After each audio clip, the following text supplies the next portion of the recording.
I'm Brittany Lewis with Forbes Breaking News. President Biden took a trip to Ohio on Friday to speak about American manufacturing. Joined by both senators from the state, the president made a bipartisan appeal to rebuild America through industry, particularly in the Midwest. He repeated the phrase that he wants to bury the label of Rust Belt and touted the bipartisan infrastructure deal passed last year. He also spoke about how American manufacturing can reduce inflation. Take a listen to part of his speech. Just toured the Productivity Bay today looking at cutting-edge 3D printing. And we met with a group of suppliers that use 3D printing to make parts for big complex machines like aircraft, power generators, consumer products like hip implants. It goes across the board. And now, for the folks at home, you might ask, what does it matter to you at home? Well, I know you're worried about the price of gas, food, and other necessities. And why it matters if we make more things here in America.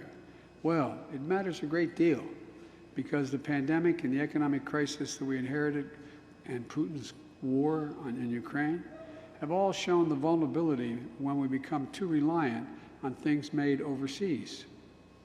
We learned the hard way that we can't fight inflation if supply chains buckle and send prices through the roof every time there's a disruption, which have been constant disruptions, particularly in South Asia.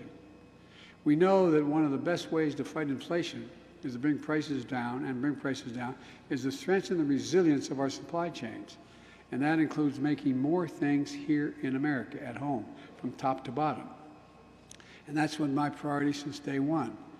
If I can slow here for just a second and point out that, I didn't realize, I've been a senator for a long time, then a vice president for 8 years. I didn't realize there was an act passed back in 1939. It was called Buy American. I didn't know it existed. It's totally within the bounds of negotiated deals on trade. It says that when the president spends your money appropriated by the Congress, the president should only buy products or let contracts for things that are made in America, whether it's the deck of an aircraft carrier or it's a computer chip. Today's job report shows our plans and priorities have produced the strongest job creation in the modern times of the American economy. Today's report shows we created 428,000 jobs last month.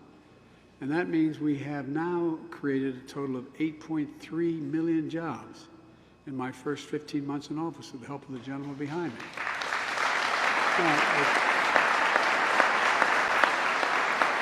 The unemployment rate now stands at 3.6%, the fastest decline in unemployment in the start of a president's term ever recorded. Again, because of the guys behind me. Black unemployment has been cut nearly in half since I took office. And unlike previous administrations, where the deficit went up, every single year we've reduced the deficit. Last year, with all we've done, we've reduced the deficit. Does this work? We reduced the deficit by a total of $350 billion. That's reduced the deficit last year. And this year, by the end of the fiscal year, by October 1st, we will reduce this year's deficit by $1,500 billion. Never in the history of America has that happened before.